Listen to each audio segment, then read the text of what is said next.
गल्ली जोग न होई, गल्ली जोग न होई। एक दृष्ट कर समसर जाने, एक दृष्ट कर समसर जाने। जोगी कहिए सोई, जोगी कहिए सोई। गल्ली जोग न होई, गल्ली जोग न होई। गल्ली जोग न होई, गल्ली जोग न होई। वाहिगुरु जी वाहिगुरु, वाहिगुरु जी वाहिगुरु, वाहिगुरु जी वाहिगुरु, वाहिगुरु जी वाहिगुरु, वाहिगुरु वाहिगुरु। गुरु प्यारी साध संगत जीओ, वाहिगुरु जी का खालसा, वाहिगुरु जी की फतेह। गुरु साहिब जी किरपा करन, आप ही ਆਪਣੇ ਸ਼ਬਦ ਦੀ ਵਿਚਾਰ ਕਰਵਾ ਲੈਣ ਅਤੇ ਸਾਨੂੰ ਵੀ ਸੋਝੀ ਬਖਸ਼ਣ ਕਿ ਪਰਮਾਤਮਾ ਦਾ ਸਿਮਰਨ ਸਾਡਾ ਵੀ ਮੁੱਖ ਧਰਮ ਬਣ ਜਾਏ ਤੇ ਉਸ ਪਰਮਾਤਮਾ ਦੇ ਪਿਆਰਿਆਂ ਦੀ ਸੰਗਤ ਮਿਲਦੀ ਰਹੇ। ਮਹੱਲਾ ਦੂਜਾ। जोग शब्दं ज्ञान शब्दं वेद शब्दं ब्राह्मण है। खत्री शब्दं सूर शब्दं शूद्र शब्दं प्राकृत है। सर्व शब्दं एक शब्दं जे को जाने पेओ। नानक ताका दास है सोई निरंजन देओ। नानक ताका दास है सोई निरंजन देओ। जोग शब्दं ज्ञान शब्दं वेद शब्दं ब्राह्मणे। ਗੁਰੂ ਪਾਤਸ਼ਾਹ ਜੀ ਕਿਰਪਾ ਕਰਦੇ ਨੇ ਕਿ ਜਿਸ ਤਰ੍ਹਾਂ ਚਾਰ ਵਰਨਾਂ ਵਿੱਚ ਮਨੁੱਖਤਾ ਦੀ ਵੰਡ ਕੀਤੀ ਹੋਈ ਸੀ, ਖੱਤਰੀ ਬ੍ਰਾਹਮਣ ਸੂਦ ਵੈਸ਼, ਇਸ ਤਰ੍ਹਾਂ ਜੋ ਜੋਗੀ ਸਨ ਉਹਨਾਂ ਨੇ ਆਪਣਾ ਜੋਗ ਮਤ ਧਾਰਨ ਕੀਤਾ ਸੀ ਤੇ ਉਹਨਾਂ ਨੇ ਆਪਣੇ ਘਰ-ਬਾਰ ਛੱਡੇ ਹੋਏ ਸਨ।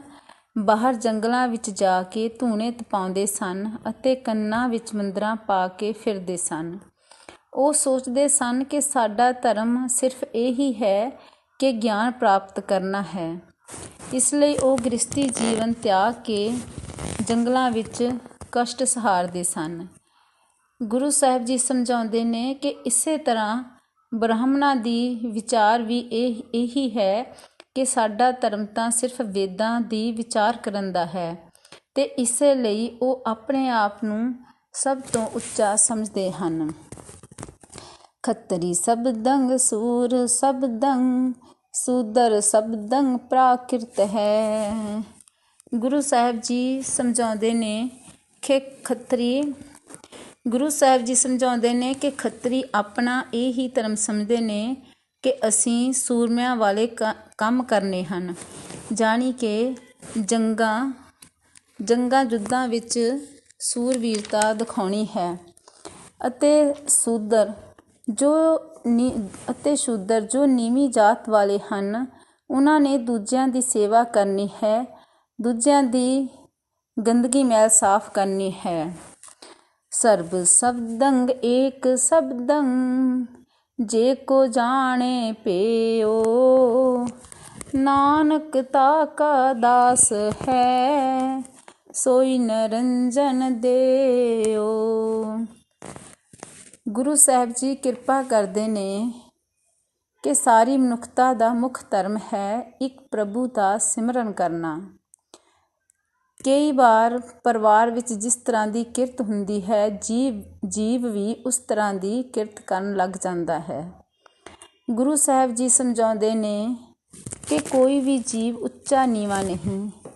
ਭਾਵੇਂ ਕੋਈ ਜੋਗੀ ਬਣ ਕੇ ਗਿਆਨ ਮਤ ਧਾਰਨ ਕਰੇ, ਭਾਵੇਂ ਕੋਈ ਬ੍ਰਾਹਮਣ ਬਣ ਕੇ ਵੇਦਾਂ ਦਾ ਗਿਆਤਾ ਬਣੇ, ਭਾਵੇਂ ਕੋਈ ਰਣ ਭੂਮੀ ਵਿੱਚ ਬਹਾਦਰੀ ਦੇ ਕੌਤਕ ਦਿਖਾਏ, ਪਰ ਜਿੰਨੀ ਦੇਰ ਉਸ ਪਰਮਾਤਮਾ ਦੀ ਬੰਦਗੀ ਨਹੀਂ ਕਰਦਾ, ਇਹ ਸਭ ਬਾਹਰ ਦੇ ਦਿਖਾਵੇ ਹੀ ਹਨ। ਗੁਰੂ ਸਾਹਿਬ ਜੀ ਕਿਰਪਾ ਕਰਦੇ ਨੇ ਕਿ ਜਿਹੜਾ ਜੀਵ ਇਸ ਭੇਦ ਨੂੰ ਜਾਣਦਾ ਹੈ ਕਿ ਉਸਨੇ ਪਰਮਾਤਮਾ ਦੀ ਬੰਦਗੀ ਤੋਂ ਬਗੈਰ, ਉਸਦੇ ਸਿਮਰਨ ਤੋਂ ਬਗੈਰ ਬਾਕੀ ਸਭ ਵਿਅਰਥ ਹੈ, ਨਾਨਕ ਉਸ ਦਾ ਦਾਸ ਹੈ। ਕਿਉਂਕਿ ਉਹ ਮਨੁੱਖ ਪ੍ਰਭੂ ਦਾ ਰੂਪ ਹੈ, ਜਿਹੜਾ ਉਸ ਪਰਮਾਤਮਾ ਦੇ ਗੁਣਾਂ ਨਾਲ ਸਾਂਝ ਪਾਉਂਦਾ ਹੈ, ਉਸ ਪਰਮਾਤਮਾ ਨਾਲ ਪ੍ਰੀਤ ਕਰਦਾ ਹੈ। ਗੁਰੂ ਪਿਆਰੀ ਸਾਧ ਸੰਗਤ ਜੀਓ, ਬਾਣੀ ਦੀਆਂ ਵਿਚਾਰਾਂ ਕਰਦਿਆਂ ਅਨੇਕਾਂ ਹੀ ਭੁੱਲਾਂ ਹੋਈਆਂ ਹਨ ਜੀ। ਗੁਰੂ ਜੀ ਅਤੇ ਗੁਰੂ ਜੀ ਦੀ ਸੰਗਤ ਬਖਸ਼ਣਯੋਗ ਹੈ ਜੀ, ਬਖਸ਼ ਦੇਣਾ ਜੀ। ਵਾਹਿਗੁਰੂ ਜੀ ਕਾ ਖਾਲਸਾ, ਵਾਹਿਗੁਰੂ ਜੀ ਕੀ ਫਤਿਹ।